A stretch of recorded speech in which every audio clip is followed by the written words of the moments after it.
A reading from 2 Chronicles, chapter 29. Hezekiah was 25 years old when he became king, and he reigned in Jerusalem 29 years. His mother's name was Abijah, daughter of Zechariah. He did what was right in the eyes of the Lord, just as his father David had done. In the first month of the year of his reign, he opened the doors of the temple of the Lord and repaired them. He brought in the priests and the Levites, assembled them in the square on the east, and said, "Listen to me, Levites, consecrate yourselves now, and consecrate the temple of the Lord, the God of your ancestors. Remove all defilement from the sanctuary. Our parents were unfaithful. They did evil in the eyes of the Lord our God, and forsook him. They turned their faces away from the Lord's dwelling place, and turned their backs to him. They also shut the doors of the portico, and put out the lamps. They did not burn incense, or present any burnt offerings at the sanctuary to the God of Israel. Therefore, the anger of the Lord has fallen on Judah and Jerusalem.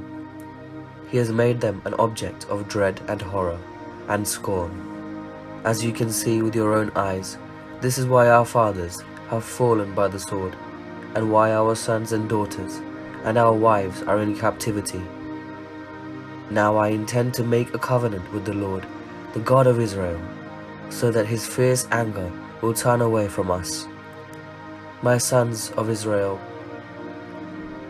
do not be neglected now, for the Lord has chosen you to stand before him and serve him, to minister before him, and to burn incense." Then these Levites set to work.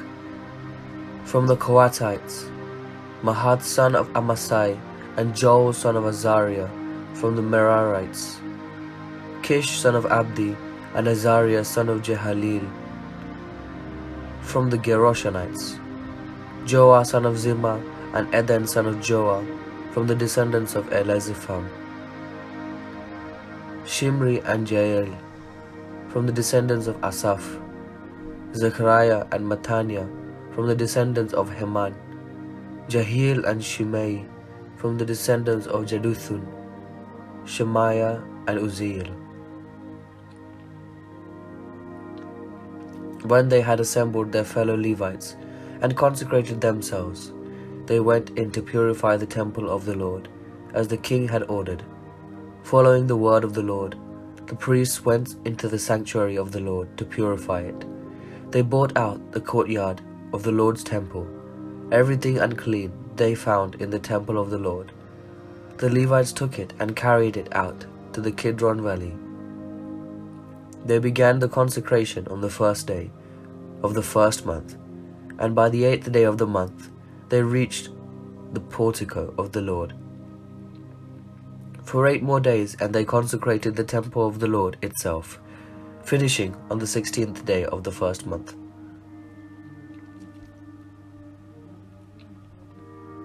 Then they went into King Hezekiah and reported, "We have purified the entire temple of the Lord, the altar of burnt offering with all its utensils, and the table for setting out of the consecrated bread, with all its articles.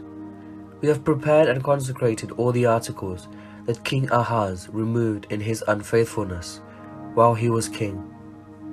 They are now in front of the Lord's altar." Early the next morning, King Hezekiah gathered the city officials together and went up the temple of the Lord. They brought 7 bulls, 7 rams, 7 male lambs, and 7 male goats as a sin offering, for the kingdom, for the sanctuary, and for Judah. The king commanded the priests, the descendants of Aaron, to offer these on the altar of the Lord. So they slaughtered the bulls, and the priests took the blood and splashed it against the altar. Next, they slaughtered the rams and splashed their blood against the altar. Then they slaughtered the lambs and splashed their blood against the altar.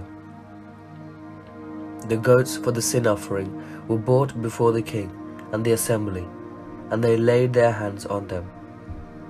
The priest then slaughtered the goats and presented their blood on the altar for a sin offering to atone for all Israel, because the king had offered the burnt offering and the sin offering for all Israel. He stationed the Levites in the temple of the Lord with cymbals, harps, and lyres, in the way prescribed by David and Gad to the king's seer and Nathan, the prophet. This was commanded by the Lord through his prophets. So the Levites stood ready with David's instruments and the priests with their trumpets. Hezekiah gave the order to sacrifice the burnt offering on the altar.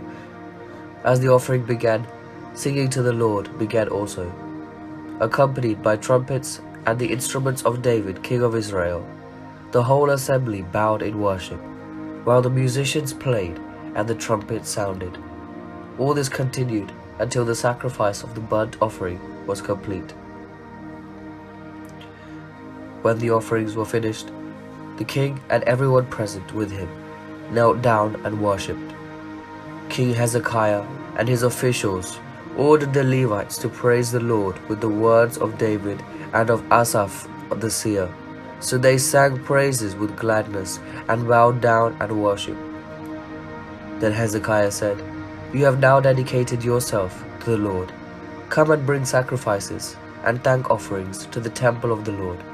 So the assembly brought sacrifices and thank offerings, and all those whose hearts were willing brought burnt offerings. The number of burnt offerings the assembly brought was 70 bulls, 100 rams, and 200 male lambs, all of them for burnt offerings to the Lord. The animals consecrated as sacrifices amounted to 600 bulls and 3,000 sheep and goats. The priests, however, were too few to skin all the burnt offerings, so their relatives, the Levites, helped them until the task was finished and until other priests had been consecrated. For the Levites had been more conscientious in consecrating themselves than the priests had been. There were burnt offerings in abundance, together with fat of the fellowship offerings and drink offerings that accompanied the burnt offerings. So the service of the temple of the Lord was re-established. Hezekiah and all people rejoiced at what God had brought about for his people, because it was done so quickly.